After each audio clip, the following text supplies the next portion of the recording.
দাঁড়ান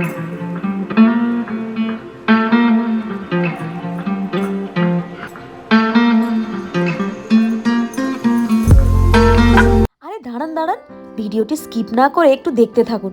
আশা করছি এই ভিডিওটা আপনাদের ভালোই লাগবে। বিয়ের শেষ মানেই হচ্ছে রিসেপশনের শুরু। আজকে আমরা রওনা দিলাম রিসেপশনের উদ্দেশ্যে। বান্ধবীর রিসেপশন বলে কথা, সেটা কি আর ছাড়া যায়? রুম থেকে দূর হলেও গাড়ি বুক করে চলে এসেছি আমরা দুজনে মিলে। বাহ, প্যান্ডেলটা বেশ সুন্দর করেছে।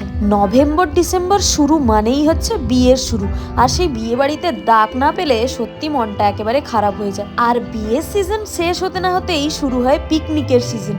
কবে যে আবার পিকনিক খাবো।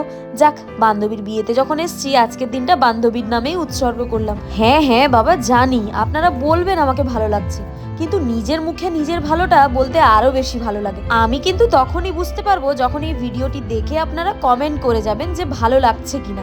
সবসময় আমার পোস্ট দেখলে হবে? আমার বরমশাইকেও তো দেখতে হবে নাকি? আমার বরমশাইকেও কিন্তু আজকে বেশ লাগছে, কি বলেন আপনারা? যাক, আজকে যে উনি একটু হেসেছেন তাতেই আমি আপ্লুত। ওনার হাসি মুখে ফটো তোলার যে চেষ্টা আমি করি, মানে যে মহাযুদ্ধটা আমি করি, আজকে সেটার একটু ফল পেয়েছি। চলুন এবার কনের কাছ থেকে একবার ঘুরে আসি। ও মা, ভেতরে ঢুকেই দেখছি একটা সামনে আস্ত বড় আয়না, মানে এটা হচ্ছে কনের ড্রেসিং টেবিল। আর সেই কনের ড্রেসিং টেবিল বলেই তো আমার অধিকারটা বেশি, তাই আরো বেশি টাচ আপ করে নিলাম। যাক, এদিকে ফুলটাও মাথায় একটু গুজে নিলাম আর স্টাইল দিয়ে নিলাম। আমার বরমশাইকে দেখুন কিভাবে ভ্যাবলাকান্তের মতো দাঁড়িয়ে আছে। এদিকে একটু বোর হচ্ছিলাম বললেই চলে। দাঁড়ান দাঁড়ান, সামনে মনে হয় কনেকে দেখা যায়। ও বাপ রে, কি সুন্দর লাগছে দুজনকে। কি কেমন লাগছে আমার বান্ধবীকে। তবে বিয়ের থেকে রিসেপশনের লুকটা কিন্তু বেশ সুন্দর হয়েছে। আমার বান্ধবীকে দেখে আমিই চিনতে পারি না।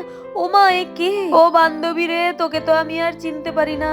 হে ভগবান, তুমি আমার বান্ধবীরে ছিনাই নিয়ে কার হাতে তুলে দিলা? আমার বান্ধবী তো তার বররে পাইয়া একেবারে ভুলে গেছে আমাকে। চোখের সামনে ওদের দেখে আমার বুকটা একেবারে ফাটি যাচ্ছে। বান্ধবী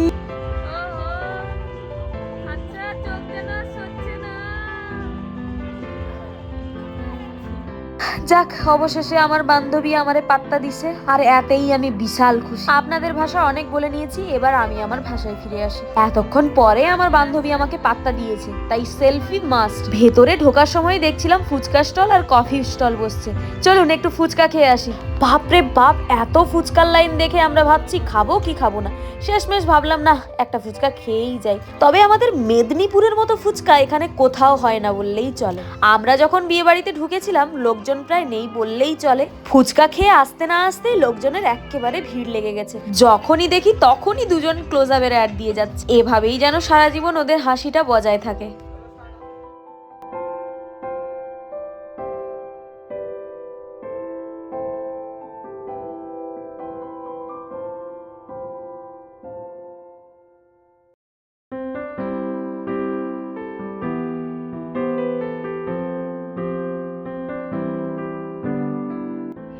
সব থেকে বড় কোইন্সিডেন্সের ব্যাপার কি জানেন?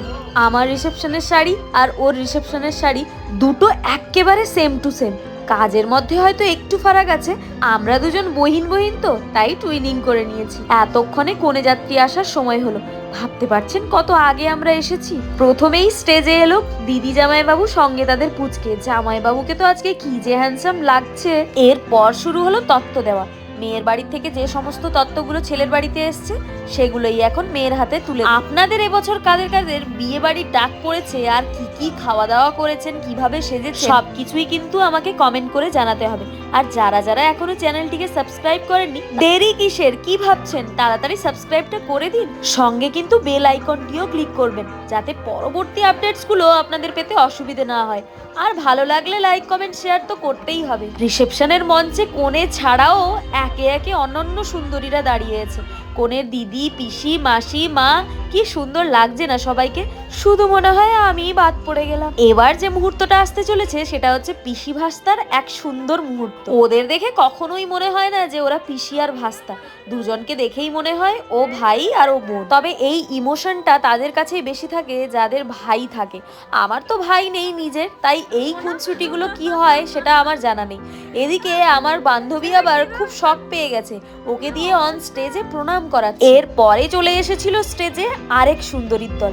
সত্যি ভীষণই সুন্দর লাগছে সবাইকে। এখানে যারা উপস্থিত আছেন ওনারা সবাই আমার বান্ধবীর কাকি শাশুড়ি না হলে মাসি শাশুড়ি। ভীষণই গর্জিয়াস লাগছে সবাইকে। এদিকে আবার ওদের ফুলসজ্জার খাটটাও কিন্তু রেডি হয়ে গেছে। তবে ফুল সাজানো খাট দেখতে কিন্তু বেশ ভালো লাগে। দেখুন, আয়না সামনে থাকবে আর সেখানে আমরা ফটো তুলবো না, সেলফি তুলবো না, এটা কখনোই হয় না। তাই ঝুমের রুমে ঢুকেই বারবার আমি আয়না দিয়ে নিজেকে দেখার চেষ্টা করছিলাম আর মনে মনে ভাবছিলাম, ইস আমাকে কত সুন্দরীটাই না লাগছে। না, অনেক রাত হয়ে গেল, এবার খাওয়া দাওয়া করে বাড়ি ফিরতে হবে। তবে এই বিয়ে বাড়িতে খাওয়া দাওয়ার ব্যাপারটা কিন্তু একেবারে অন্যরকম। আপনাকে টেবিল ধরতে হলে কিন্তু আগের থেকে বুক করে আসতে হবে, দাঁড়িয়ে থাকলে কিন্তু একেবারে পাবেন না। যাক, আমরা পেয়ে গেছিলাম, মেয়ের বাড়ির লোক তো, তাই একটু আগেই পেয়ে গেছিলাম। এটাই তো স্বাভাবিক, তাই না? এত লোকের আয়োজন, সেখানে তো একটু প্রবলেম হবেই। এই বিয়ে বাড়ি শেষ হতে না হতে আমার আরো একটা বিয়ে বাড়ির ডাক আছে, আমার দাদার বিয়ে। আপনারা সবাই আসবেন কিন্তু। বহিন tata bye bye. Hi guys, আমার বহিনের বিয়ে হয়ে গেল, আমার বহিন বৌদি হয়ে গেল, পুরনো বৌদি সঙ্গে নতুন বৌদি। দেখেছেন বেয়ানে বেয়ানে কি ভালোবাসা। ঝুমের শ্বশুর তো একেবারে ঝুমের মায়ের ওপর যেন ফিদাই হয়ে গেছে। ওদিকে বেচারা কাকু একেবারে দাঁড়িয়ে আছে সিটিয়ে। কি করবে, সুন্দরী বউ থাকলে এরকম তো একটু একটু নজর পড়বেই, তাই না? তবে কাকুও কিন্তু পর মুহূর্তে দেখিয়ে দিয়েছে ওনার ক্যালমা। একেবারে বেয়ানদের নিয়ে কাঁধে হাত দিয়ে ফটো সেশন করেছে। আজকের বিয়ে বাড়ি এখানেই সমাপ্ত হলো। খাওয়া দাওয়া এনজয় সবটাই করলাম, এবার বাড়ি ফিরতে হবে। তবে সামনের রাস্তাটা দেখুন কি সুন্দর লাগছে, তাই না? পুরো সেই হরর মুভি স্টাইলে। সামনেই যদি কেউ একজন এসে দাঁড়িয়ে যায়, আমরা তো সবাই কুপোকাত। যাক, আজকের ভিডিওটা এখানেই শেষ করলাম। অবশ্যই কিন্তু জানাতে হবে ভিডিওটি আপনাদের কেমন লাগলো। এরপর যে ব্লগটা আসতে চলেছে সেটা কিন্তু একেবারে আমার দাদার বিয়ে। দেখা হচ্ছে দাদার বিয়ের ব্লগে। টাটা।